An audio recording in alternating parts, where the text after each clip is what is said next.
Did you know that in 2020, over 500,000 people had their information sold on the dark web because of Zoom?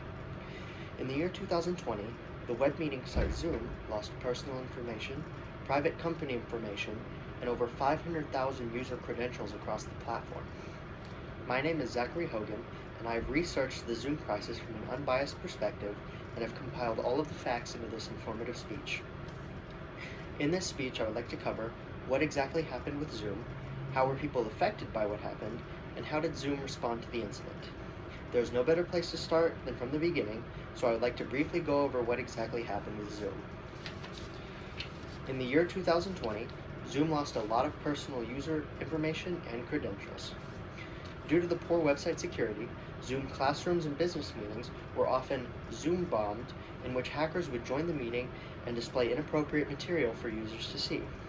According to Team Password, an online service dedicated to helping people keep their online data safe from these kinds of attacks, this poor security is what allowed these same hackers to steal over 500,000 credentials via credential stuffing and sell these accounts in the dark web.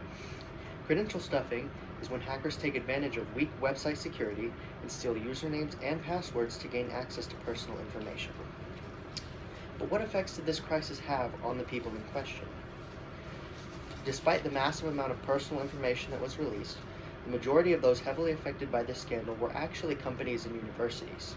In an article by Lawrence Abrams, an expert in malware and computer forensics, Kybal, the company who discovered the accounts in the dark web, was able to purchase 500,000 accounts for less than a penny each. Some of these accounts belonged to companies such as Chase and Citibank, along with them the ability to log into said chat rooms and obtain and identify classified company information. As a matter of fact, in another article written by Nicole Krenz, a web marketing coordinator for Cloud Security Alliance, wrote that even Boris Johnson, former Prime Minister of the UK, was affected when state matters were released to the public due to faulty security. Now, how did Zoom go about resolving these issues?